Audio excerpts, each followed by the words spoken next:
तो hello friends, welcome to poly civil technic. और आज हम लोगों का ये इरिगेशन का लेक्चर 5 है, ठीक है, जिसमें हम लोग बढ़िया से बढ़िया इरिगेशन के एमसीक्यू क्वेश्चन तैयार करेंगे, ठीक है। और अगर आप हमारे चैनल पर नए हो तो चैनल को सब्सक्राइब कर लेना।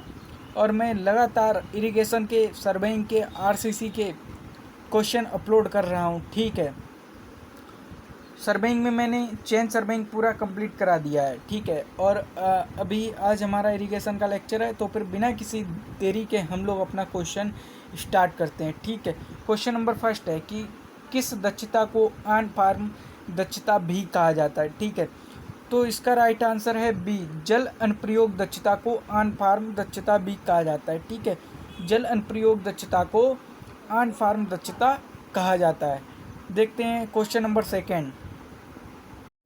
क्वेश्चन नंबर सेकंड देखिए साथियों, क्वेश्चन नंबर सेकंड में इन्होंने कहा है कि जल परिवहन दक्षता क्या है, ठीक है। जल परिवहन दक्षता क्या है, आप लोग ऑप्शन समझिए, ठीक है। ऑप्शन में ए में दे रखा है खेत में पहुंचाए गए पानी की मात्रा, ठीक है। खेत में पहुंचाए गए पानी की मात्रा और नहर में डाले गए पानी की मात्रा का अनुपात।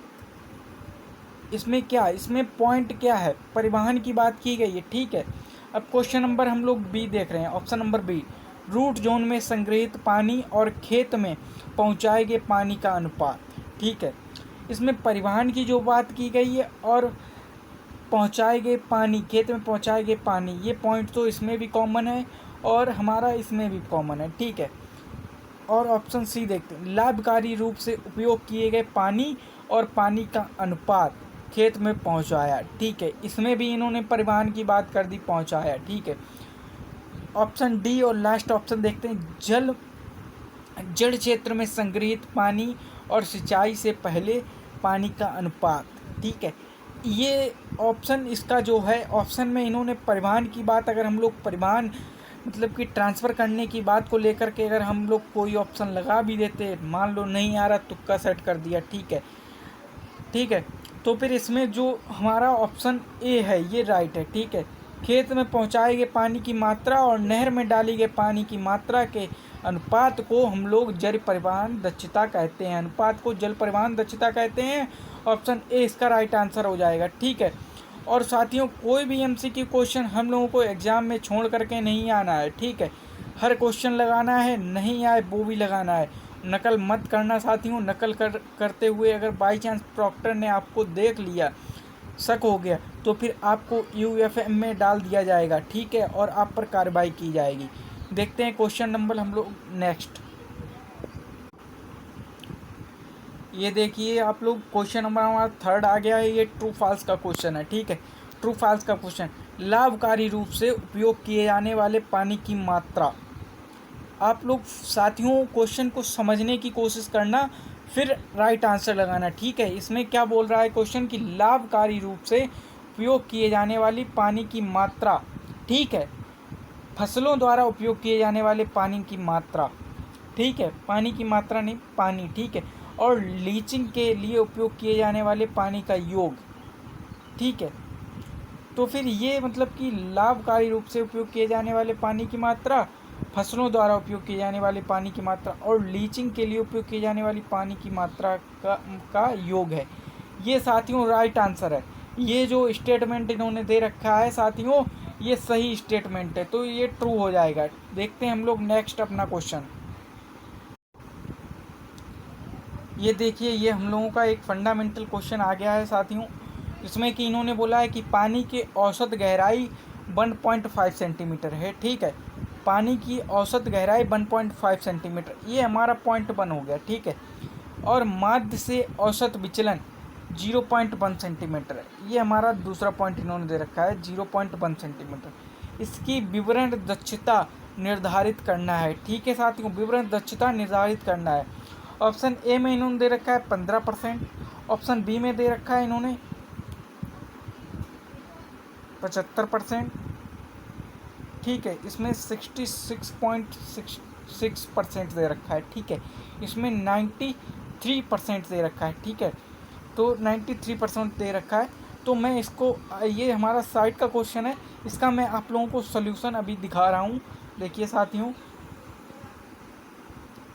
ये जो सॉल्यूशन यहाँ पर आया है, देखिए इसका जो सॉल्यूशन आया है इसमें आप लोग समझिए, ठीक है।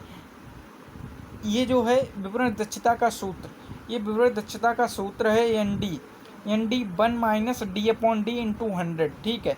जहाँ डी हमारा माध्य विचलन और स्मॉल डी हमारा माध्य विचलन है और कैपिटल डी है पानी की औसत गहराई, ठीक है। पानी की औसत गहराई हमारी है 1.5 सेंटीमीटर, 1.5 सेंटीमीटर साथियों दे रखी है, ठीक है। पानी की औसत गहराई हो गई 1.5 सेंटीमीटर। स्मॉल डी माध्य से औसत विचलन, माध्य से औसत विचलन साथियों स्मॉल डी, ठीक है।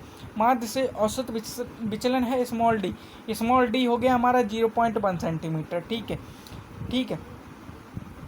तो इस प्रकार फिर इसलिए साथियों देखिए, इसलिए फिर यहाँ पर एन डी है 93%। ये देखिए आप लोग, जैसे कि माध्य से ये हमारा मतलब कि इन लोगों ने फार्मूला दे रखा है, ठीक है। फार्मूले में जैसे कि 1 ठीक है 1-D/D इंटू 100, ठीक है, इंटू 100 कर रखा है, ठीक है। तो फिर हमने यहाँ पर जो था, हमने 1 साथियों 1-1.5/0.1। एक मिनट रुकना साथियों, इसमें एक डाउट था, तो इसमें ये डाउट इन्होंने जैसे कि यहाँ पर दे रखा है 1-D/D इंटू 100, ठीक है। तो साथियों इसमें हमारा ये रहेगा, देखिए तो इसमें इन्होंने देखिए आप लोग 1 ठीक है 1 small d upon capital d, ठीक है, small d upon capital d दे रखा है, ठीक है। और फिर हमने इसको अपना मतलब कि ब्रैकेट में बंद कर दिया, ठीक है, ब्रैकेट में बंद कर दिया पूरे को, ठीक है। अब यहाँ पर साथियों इंटू 100, ठीक है। जब आप इस तरीके से वैल्यू पुट करके, ठीक है, जब आप लोग इस तरीके से वैल्यू पुट करके केएलसी या कैलकुलेटर हो, आप लोग बाकायदा से ब्रैकेट यूज करना, ठीक है, इंटू 100 करना, तब साथियों हमको जो आंसर प्राप्त होगा, जो एनडी विवरण दक्षता निर्धारित की जाएगी, वो साथियों 93% एग्जैक्ट राइट आंसर हो जाएगा हमारा साथियों डी 93%। तो पानी की औसत विवरण दक्षता, ठीक है, विवरण दक्षता निर्धारित हम लोगों ने की है, वो है साथियों 93%, ठीक है। केएलसी पर आप लोग करके देखना, तो वैल्यू पुट करना इसी तरीके से साथियों, और मैं गारंटी से कहता हूँ कि 93% ही आंसर आएगा। इसीलिए मैंने आप लोगों से कहा था साथियों, रुकिए 1 मिनट। तो फिर मैंने केएलसी लिया, केएलसी पर इसकी वैल्यू पुट की, और जो हमको आंसर मिला वो साथियों 93% है, ठीक है। देखते हैं हम लोग नेक्स्ट क्वेश्चन अपना। तो साथियों अगर क्लास में मज़ा आ रहा हो तो फिर क्लास को लाइक भी कर देना यार, और शेयर कर देना अपने दोस्तों के पास। मैं एग्जैक्ट क्वेश्चन आप लोगों के लिए लेकर के आया हूँ, बढ़िया साइट से क्वेश्चन मैंने छांट के निकाले हैं, बढ़िया बुक से निकाले हैं, ठीक है।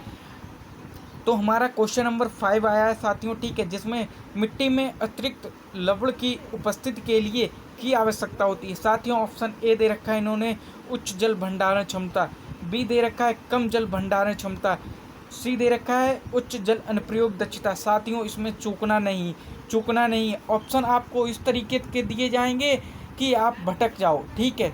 तो हमारा ये समझिए साथियों, इसमें इन्होंने कहा है कि लवण की उपस्थिति के लिए, साथियों ये राइट आंसर हमारा ए हो जाएगा, उच्च जल भंडारण क्षमता। उच्च जल भंडारण जब क्षमता होगी तो साथियों लवण की उपस्थिति अवश्य हो जाएगी, तो राइट आंसर ए हो जाएगा। तो साथियों हम लोग देखते हैं अपना नेक्स्ट क्वेश्चन। तो क्वेश्चन नंबर 6 आ गया है हमारा स्क्रीन पर, और क्वेश्चन नंबर 6, इसमें क्वेश्चन नंबर मतलब कि हर क्वेश्चन आप लोग अच्छी तरीके से समझो, ठीक है। मैं इसीलिए क्वेश्चन को 2 बार पढ़ता हूँ, क्वेश्चन को अच्छी तरीके से समझो आप लोग। जैसे कि क्वेश्चन नंबर 6 इसमें कहा है उपभोग्य उपयोग दक्षता के बारे में निम्नलिखित में से कौन सा कथन गलत है। साथियों इसमें कथन इन्होंने बताया है कि गलत है, ठीक है। तो कथन जो हमारा फर्स्ट स्टेटमेंट है, यह पानी के सामान्य उपयोग उपभोग्य उपयोग का रूट जोन से कम पानी की शुद्धता मात्रा का अनुपात है। ठीक है। सेकंड स्टेटमेंट है, यह गहरे रिसने से पानी की हानि के लिए जिम्मेदारी है। ठीक है। और सी स्टेटमेंट है कि बाष्पीकरण हानियों पर विचार किया जाता है। ठीक है। तो इसमें डी ऑप्शन है कि रिसाव और बाष्पीकरण के नुकसान नहीं माना जाता है। ठीक है। तो साथियों, मैं इस क्वेश्चन के आंसर के लिए आप लोगों को एक ट्रिक बताता हूँ साथियों। ठीक है। स्टेटमेंट जिसमें नहीं का यूज किया गया हो, अगर आपको नहीं पता हो तो फिर वो आप लोग लगा सकते हो। वैसे इसका जो राइट आंसर है वो डी है। ठीक है। रिसाव और बाष्पीकरण के कारण उपयोग नहीं माना जाता है। रिसाव और बाष्पीकरण के कारण उपयोग जल उपभोग्य उपयोग दक्षता मतलब कि नहीं माना जाता है। तो साथियों, इसका जो आंसर है वो डी हो जाएगा। और आपको नहीं पता हो तो फिर जिस भी आंसर में नॉट या फिर नहीं का ऑप्शन उन लोगों ने दे रखा हो तो फिर साथियों आप लोग नो वाला ही स्टेटमेंट राइट लगा करके आना। और इसका जो आंसर है वह साथियों है रिसाव और बाष्पीकरण के कारण नहीं माना जाता है। तो राइट आंसर हो जाएगा इसका साथियों डी। ठीक है। तो हम लोग देखते हैं अपना नेक्स्ट क्वेश्चन। तो साथियों, ये जो हमारा क्वेश्चन नंबर 7 आया है, ये फिर से न्यूमेरिकल का क्वेश्चन आ गया है। ठीक है। तो अभी मैं इसको ज़रा आप लोगों को अच्छी तरीके से समझाने की कोशिश मतलब कि करता हूँ। ठीक है। तो क्वेश्चन नंबर 7 में साथियों कहा है कि खेत विवरण प्रणाली में पंप किए जाने वाले पानी की मात्रा 2 क्यूमिक है। ठीक है। पॉइंट 1 इसमें साथियों हमको मिल गया है 2 क्यूमिक। ठीक है। और 1.6 क्यूमिक को कुएं से 1 किलोमीटर दूर टर्न आउट तक पहुंचाया जाता है। ठीक है। टर्न आउट साथियों ये जो है जैसे कि 1.6 ये हमारा सेकेंड पॉइंट मिल गया है। ठीक है।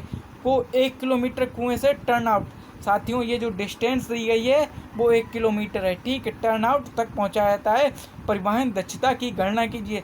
तो साथियों उसमें था विवरण दक्षता और इसमें है परिवहन दक्षता। साथियों घबराना नहीं, क्वेश्चन कितना भी हार्ड हो आंसर मैं आप लोगों को ला करके दूंगा। ऑप्शन ए में इन लोगों ने दे रखा है 80%, बी में 20% और इसमें 50% और इसमें 60%। ठीक है। तो इसका मैं फार्मूला आपको देता हूँ साथियों। फार्मूला परिवहन दक्षता का आप लोग लिख लीजिए। परिवहन दक्षता का फार्मूला है साथियों आउटपुट वाटर। ठीक है साथियों, आउटपुट वाटर। ठीक है साथियों, अपॉन इनपुट वाटर। ठीक है। अपॉन इनपुट वाटर और इसको हम लोग साथियों ब्रैकेट में बंद कर दो। ठीक है। और फिर इंटू 100 कर दो और आंसर आप लोगों को इन्हीं ऑप्शन में से एक आंसर आपको मिल जाएगा 100%। आप लोग केएलसी उठाइए और ये कर करके देखिए। आंसर ना मिल जाए तो मेरी मतलब कि क्लास आप लोग डिसलाइक कर देना अगर आंसर ना मिले आप लोगों को। ठीक है। तो आउटलेट इन लोगों ने हम लोगों को दे रखा है साथियों। केएलसी उठाइए, उसमें मेरे साथ आप लोग लिखिए। ठीक है। आउटलेट दे रखा है 1.6। ठीक है। आउटलेट 1.6 अपॉन सबसे पहले ब्रैकेट लगाना। ठीक है। सबसे पहले छोटा ब्रैकेट 1.6 लिखा, फिर हमने यहाँ पर भाग का मतलब भाग किया। ठीक है। अपॉन में यहाँ पर टोटल जो इनपुट था वो हमने 2 कर दिया, ब्रैकेट हम लोगों ने क्लोज कर दिया साथियों। ठीक है। फिर 100 इंटू 100 कर दिया तो हमारे पास आया है 80%। ठीक है। केएलसी में आया मेरे पास 80%, आपके भी पास 80% ही आया होगा। तो राइट आंसर हो गया हमारा 80%। ठीक है। Right answer 80%। और हम लोग इसी के साथ इसी उत्साह के साथ अपना नेक्स्ट क्वेश्चन देखते हैं साथियों। क्वेश्चन नंबर 8 आया है। ठीक है। क्वेश्चन नंबर 8 आया है और ये हमारा ट्रू और फॉल्स का है क्वेश्चन। ठीक है। मतलब सही और गलत का है क्वेश्चन, सही और गलत का। ठीक है। तो ये क्वेश्चन आप लोग समझना। ठीक है। क्वेश्चन को समझ के ही आप लोग एग्जाम में आंसर लगाना। ठीक है। तो क्वेश्चन नंबर 8 हम लोग पढ़ रहे हैं। यदि पानी की हानि अधिक है तो उत्पादन और दक्षता अधिक होती है। पानी की हानि हो रही है तो फिर उत्पादन और दक्षता अधिक कैसे हो सकती है साथियों। ठीक है। तो ये जो स्टेटमेंट है, ये जो पॉइंट है, ये हमारा पॉइंट गलत है। तो राइट आंसर हो जाएगा इसका बी। जब पानी की हानि हो रही है तो फिर उत्पादन और दक्षता कैसे अधिक हो सकती है। पॉइंट ही समझो, हानि वाला पॉइंट आ गया तो फिर उत्पादन और दक्षता नहीं हो सकती है साथियों, नहीं हो सकती है। तो फिर इसका राइट आंसर हो जाएगा बी। तो देखते हैं हम लोग अपना नेक्स्ट क्वेश्चन। तो साथियों ये जो हमारा क्वेश्चन है ये पहले ही टाइप का क्वेश्चन आ गया है साथियों, ठीक है। तो ये क्वेश्चन आप लोग उसी तरीके से फार्मूले की तरह से कर लेना, ठीक है। तो इसका जो यदि खेत में पानी की गहराई साथियों, गहराई दी गई, पॉइंट नंबर 1 है 1.1 सेंटीमीटर और 1.8 सेंटीमीटर, ठीक है। तो विवरण दक्षता ज्ञात कीजिए। तो विवरण दक्षता क्या ज्ञात कीजिए। ऑप्शन ए में इन्होंने 80% दे रखा है, बी में 90%, फिर 85%, फिर 75%, ठीक है। तो इसका राइट आंसर जो है, तो इसका आंसर जो है साथियों, इसका आंसर हमारा हो जाएगा ऑप्शन डी। ऑप्शन डी साथियों राइट है, ठीक है, 75% हो जाएगा। और अगर आप लोग नहीं कर पाओ तो फिर मुझे कमेंट बॉक्स में कमेंट करके बता देना, मैं आप लोगों को सॉल्यूशन करवा दूंगा नेक्स्ट लेक्चर में, ठीक है। इसके बाद जो हमारा नेक्स्ट लेक्चर रहेगा 5वां या 6ठा जो भी रहेगा नंबर, ठीक है, उसमें मैं इसको सॉल्व करा दूंगा, ठीक है। तो देखते हैं हम लोग अपना नेक्स्ट। तो ये जो हमारा क्वेश्चन नंबर 10 है, आज की क्लास वैसे भी ज़्यादा हो चुकी है, 15 मिनट से ज़्यादा हो चुकी है। तो एक रूपता गुणांक को के रूप में जाना जाता है, ठीक है। तो साथियों इसका जो राइट आंसर है वो राइट आंसर हो जाएगा साथियों डी, अरे सॉरी, राइट आंसर हो जाएगा इसका सी, ठीक है। जो हमारा जल वितरण दक्षता है उसको साथियों एक रूपता गुणांक भी हम लोग बोलते हैं, ठीक है। एक रूपता गुणांक को जल वितरण दक्षता के रूप में जाना जाता है, इस राइट आंसर सी हो जाएगा, ठीक है। नेक्स्ट। तो साथियों क्वेश्चन नंबर 11 आ गया है हमारा, ठीक है। क्वेश्चन नंबर 11, इसमें इन्होंने पूछा है कि जल वितरण दक्षता 1.0 है यदि।